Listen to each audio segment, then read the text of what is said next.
I thought my husband was having an affair. He was running an entire second family across the country.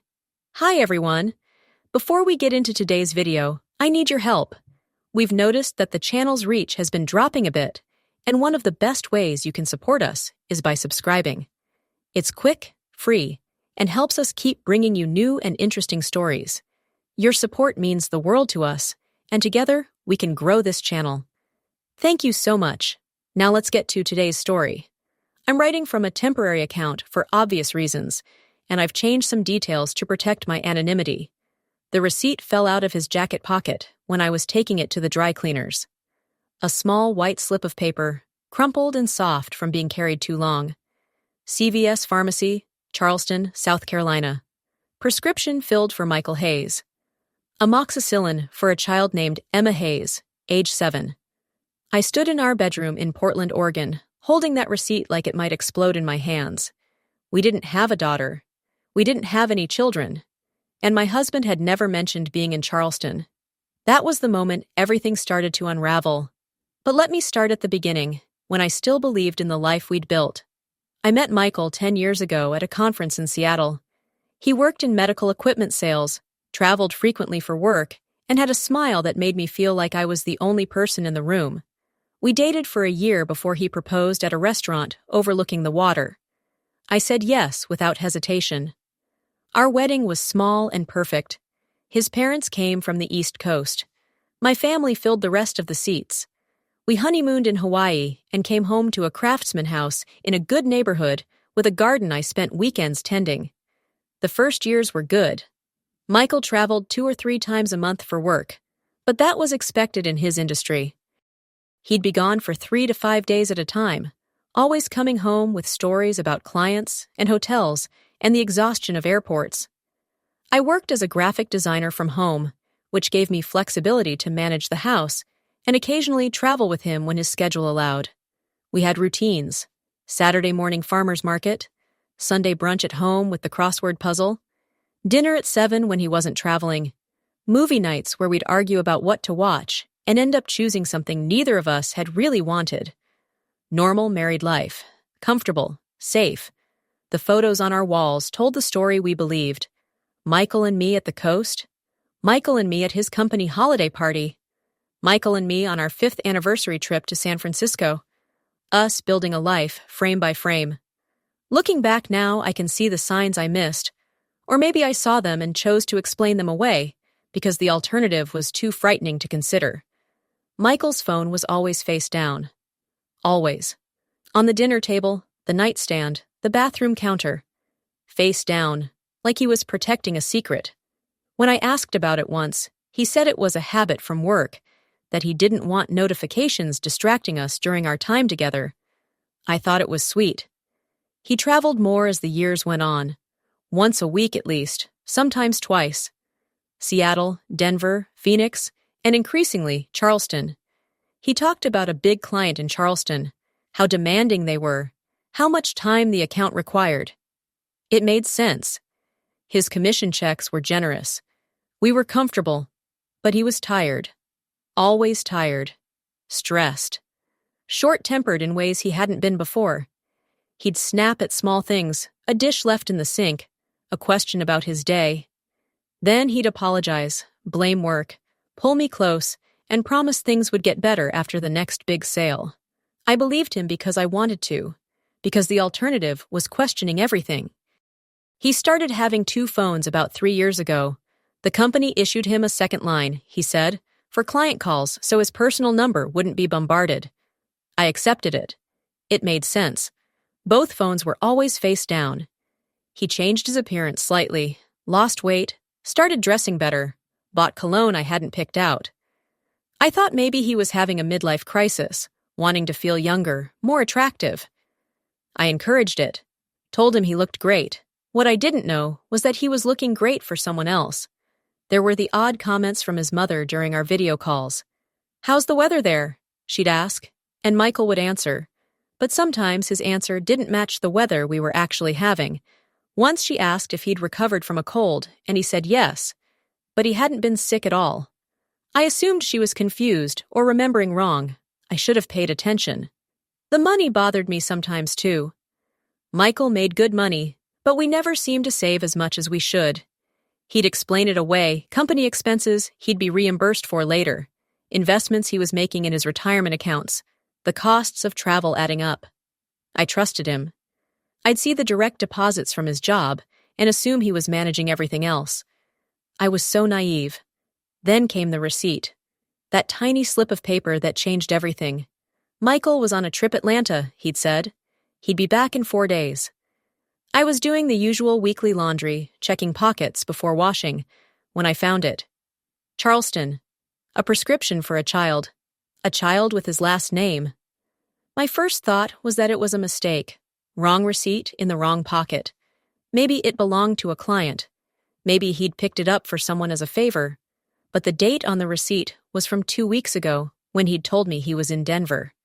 I sat on our bed and stared at that receipt for probably 20 minutes.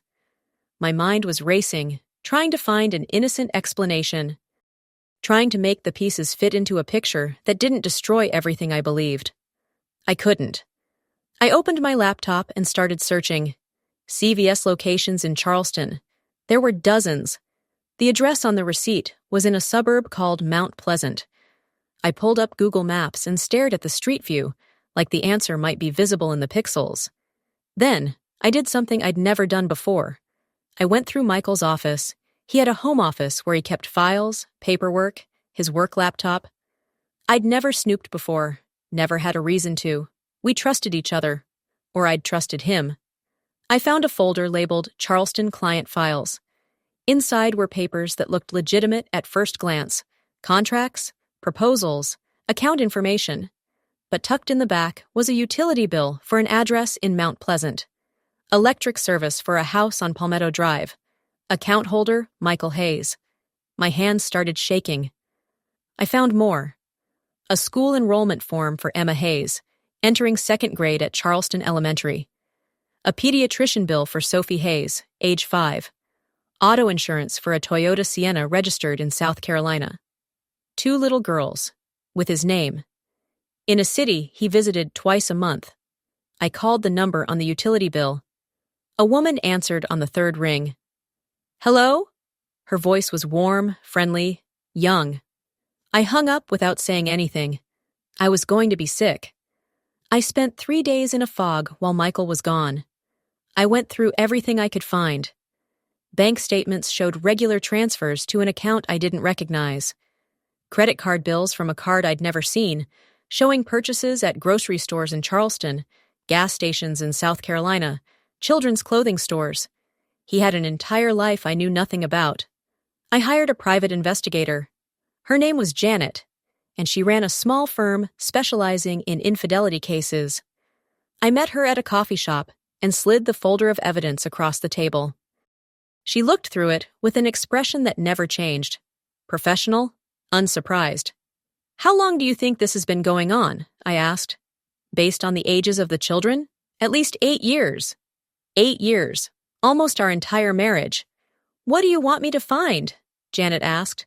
Everything. I need to know everything. It took her a week. She was thorough and expensive and worth every penny. The report she gave me was 40 pages long. Photos, documents, timelines. A complete picture of my husband's double life. Michael had married me in Portland. 10 years ago, a legal marriage with a license and certificate and everything. But he'd also married a woman named Caroline Richards in Charleston. 9 years ago. That marriage had never been legally filed. He couldn't, since he was already married to me. But Caroline believed they were married. She had a ring, a ceremony, photos from a small backyard wedding. He told her he worked in medical equipment sales and traveled frequently to the West Coast for work. Told her the travel was necessary for their income. She believed him just like I believed him. They had 2 daughters together, Emma, age 7, and Sophie, age 5. The photos of them were gut-wrenching. Beautiful little girls with dark hair and his smile, playing in a backyard, opening Christmas presents, blowing out birthday candles. He had a whole family I knew nothing about. The house in Mount Pleasant was a rental, but he'd been living there for 9 years. Had furniture, clothes in the closet, photos on the walls, Photos of him with Caroline and the girls. A life that was just as real as the one he had with me. He split his time. 1 or 2 weeks with me in Portland, 1 or 2 weeks with them in Charleston. Sometimes he'd tell me he had back-to-back client meetings and be gone for 3 weeks. Those were holidays with them. Christmas, Thanksgiving, school breaks. I thought about last Christmas. He'd been gone for a week, said his client needed extra support during year-end closings. He'd called me on Christmas Day, told me he missed me, promised we'd celebrate when he got home. Janet's report included photos from that day. Michael opening presents with Emma and Sophie. Michael carving a turkey. Michael kissing Caroline under mistletoe. The rage that hit me was physical. I threw up in Janet's office bathroom and came back shaking. "There's more," Janet said gently. More. How could there be more? He had 2 driver's licenses, 1 Oregon, 1 South Carolina, both with his photo, but listing different addresses. He had 2 sets of identification, 2 car registrations, 2 insurance policies. He'd even given different birthdays to each family. Caroline thought his birthday was in March. I knew it was in November. He celebrated twice a year, getting gifts and cakes and celebrations from 2 women who both thought they were his wife. The financial arrangements were elaborate. He had multiple bank accounts. Money from his job went into a main account, then was distributed to separate accounts for each household.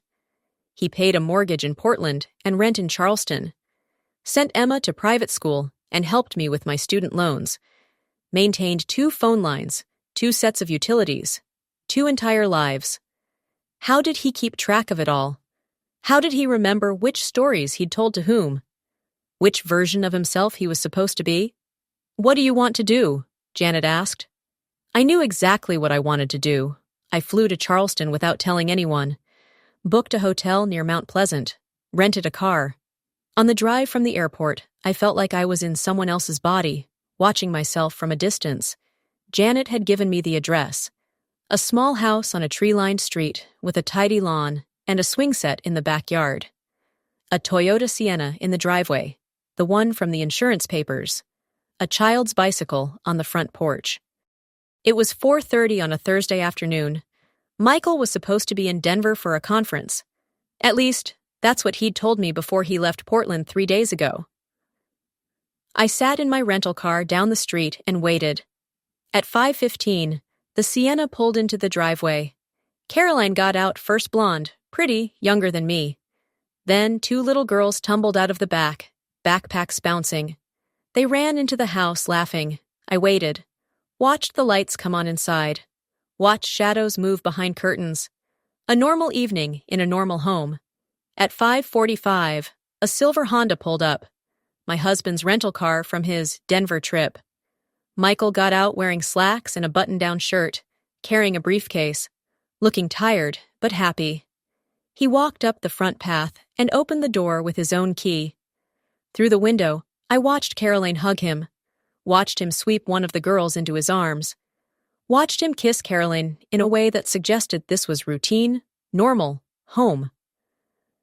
I sat in my car and cried for the first time since finding the receipt. Then I dried my tears, got out, and walked up to the front door. I rang the doorbell. I could hear movement inside. Footsteps. The door opened. Michael stood there, and the color drained from his face like someone had pulled a plug. "Lisa," he whispered. "Surprised to see me?"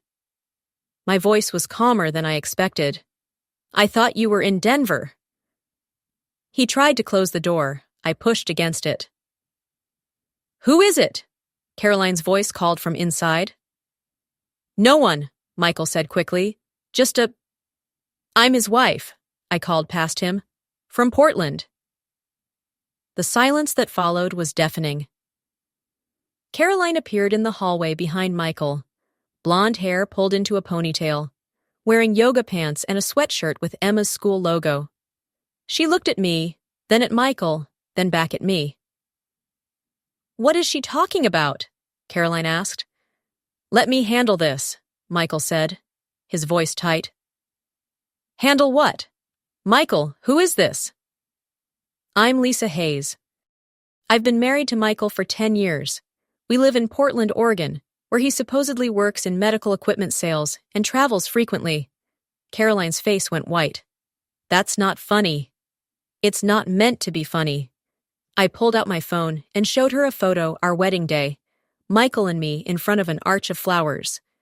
Does this look funny to you? She stared at the photo, then at Michael. Tell me this isn't real. He didn't say anything. Just stood there, trapped between his two worlds. How long? Caroline demanded. Caroline, please, let me explain. How long? We got married 10 years ago, I said when Michael didn't answer. How long have you been with him?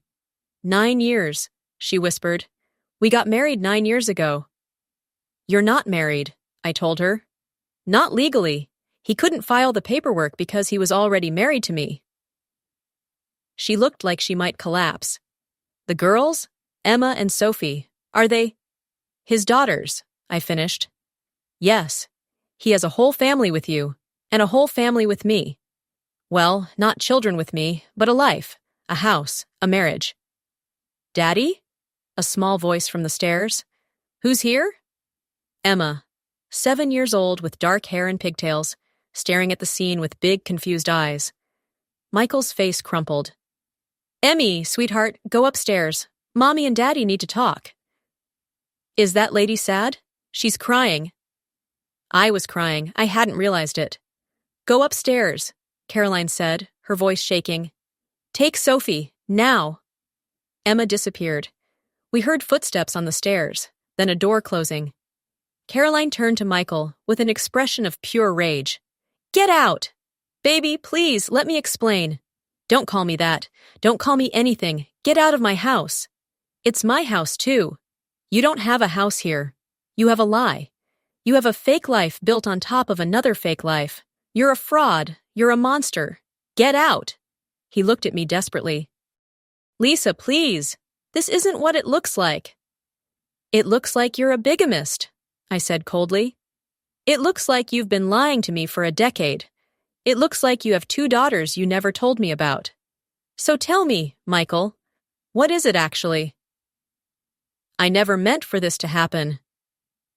Which part? Marrying me while you had a pregnant girlfriend? Starting a family in another state? Lying to both of us for years? I love you both, he said desperately. I didn't know how to choose. I didn't want to hurt anyone. Caroline laughed, a broken sound. You didn't want to hurt anyone? You destroyed us, both of us. Our entire lives are lies. I need to get some things, Michael said, moving toward the stairs. No, Caroline blocked his path. You don't get to see them. You don't get to confuse them. You leave now or I call the police. They're my daughters. They're children who think they have a father. They don't. They have a con artist who pretended to be a father when it was convenient. He looked at me again. Lisa, please, come home. We can work through this. We can go to therapy. I'll fix this. How? I asked. How do you fix a decade of lies? How do you unfather those little girls? How do you unmarry both of us? I don't know, but I love you. I chose you first. That has to mean something. You chose me first, and then you chose her anyway. You chose to keep both of us. You're not capable of choosing. Please don't leave me. I already left you. The moment I found that receipt. Everything since then has just been confirming what I already knew. You're not the man I married. You never were. I turned to Caroline. I'm sorry. I know that doesn't help, but I am. You didn't deserve this. Your daughters didn't deserve this. She nodded, tears streaming down her face. Thank you for coming here, for telling me the truth. I'll email you the private investigator's report. You'll need it for whatever comes next. Michael was still standing there, looking between us like he couldn't believe this was happening. Like his careful construction was really crumbling. You should know, I told him. I've already filed for divorce in Oregon. I'm taking the house and everything in it. My lawyer has copies of every document showing your fraud. You're going to lose everything. Lisa, don't. Don't say my name. Don't call me. Don't text me. The only contact we have from now on goes through lawyers. I walked back to my rental car, got in, started the engine with hands that shook so badly I could barely grip the wheel. In my rearview mirror, I watched Caroline push Michael out of the house and slam the door. Watched him stand on the porch, looking lost. Watched the lights inside go off one by one until only the porch light remained, illuminating his isolation. I drove back to my hotel and sobbed in the parking lot for an hour. The next morning, I flew home to Portland. The house felt different, empty, haunted by a life that had never been real. I changed the locks, packed Michael's things into boxes and put them in the garage, took down every photo that had him in it. I was erasing him piece by piece. He tried calling, hundreds of times. I blocked his number. He sent emails. I set up a filter to send them directly to my lawyer. He showed up at the house. I called the police. The divorce was ugly. He contested everything, claimed I'd abandoned him, that I destroyed his family, that I was being unreasonable. My lawyer demolished him with the evidence, the 2 phones, 2 lives, the fraud, the financial deception. The judge was not sympathetic. I got the house, the cars, most of the savings. He was ordered to pay spousal support. The settlement was enough to let me rebuild. Caroline filed a lawsuit too, for fraud, emotional distress, child support. I heard through my lawyer that Michael's assets were being picked clean between the 2 cases. Good. His company fired him when they found out. Turns out having 2 families and lying about your travel looked bad for a company built on trust with medical professionals. His career imploded. I heard he moved to somewhere in the Midwest, trying to start over, again. Emma and Sophie, I think about often. 2 little girls whose father turned out to be a stranger. I hope Caroline got them into therapy. I hope they're resilient. I hope they grow up knowing that none of this was their fault. It's been 2 years now. I sold the house in Portland. Too many ghosts. Moved to Seattle for a fresh start. Got a job at an advertising agency. Made new friends who don't know my history. I dated someone briefly. A kind man who was patient with my trust issues. It didn't work out, but it taught me I could let someone close again. Eventually. I still have moments where I question everything. How did I miss the signs? How did I not know? Was I stupid, or was he just that good at lying? My therapist says it's not about intelligence, it's about trust. When you love someone, you believe them. You give them the benefit of the doubt. You accept their explanations because the alternative is unthinkable. Michael didn't just lie to me. He created an entire architecture of deception. 2 phones, 2 addresses, 2 birthdays. He was living 2 lives so completely that neither felt like a lie to him. Maybe that's how he justified it, by being fully present in whichever life he was living at the moment. But being present isn't the same as being honest, and being a good actor isn't the same as being a good man. Sometimes I wonder if there was a 3rd family somewhere, a 3rd wife in another city, another set of children. The private investigator didn't find evidence of it, but how would we know? Michael had been so careful with the first 2. I don't actually think there was a 3rd family. But the fact that I could even imagine it tells you how completely he destroyed my ability to trust anything about him. The strangest part is that I don't hate him. I did at first. Rage so intense it felt like it might consume me. But hate requires energy, and I got tired of giving him any more of my life. Now I just feel sad for him.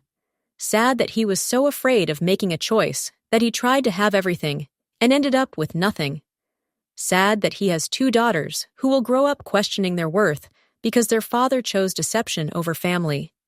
Sad that he threw away 2 real relationships for the fantasy that he could maintain both without consequence. Mostly, I feel sad for the woman I was. The one who believed in the photos on the wall, who thought Saturday mornings at the farmer's market meant something, who trusted that her husband's travel schedule was just part of his job. She was naive, but she was also brave in her trust. She loved completely. She built a life based on honesty because that's what she thought she was living in. She deserved better than she got. I'm different now, more cautious, more aware. I check things I never would have checked before. I ask questions I never would have asked. I trust, but I verify. Some would call that damage. I call it wisdom. 2 years after finding that receipt, I'm building a new life. Not the one I imagined when I stood at an altar and promised forever, but maybe a more real one built on truth instead of fantasy. Caroline sent me an email last Christmas. Just a few lines. The girls are doing well. They're in therapy and they're strong. Thank you for telling me the truth. I hope you're healing too. I wrote back. I'm glad they're okay. Tell them they have nothing to be ashamed of. Their father's choices were not their fault. I hope you're healing too. We're not friends. We probably never will be. We're just two women who survived the same man's lies. Two women who thought they knew who they'd married and found out they'd married a stranger. I thought my husband was having an affair. That would have been almost easier to process. Affairs happen. People make mistakes. Marriages recover or they don't. But this wasn't an affair. It was a double life. A systematic, calculated deception that lasted nearly a decade. 2 homes, 2 families, 2 versions of himself that he maintained like separate businesses. He didn't just cheat on me. He erased me, made me optional, made me one of 2, made me a choice he made whenever he was in Portland, and then unmade the moment his flight took off for Charleston. The receipt that started all this is still in my wallet. I don't know why I keep it. Maybe as a reminder, maybe as proof. Maybe as a talisman against ever being that naive again. CVS Pharmacy, Charleston, South Carolina. Prescription for Emma Hayes. 1 receipt. 1 lie too many. And the end of a life I thought I knew.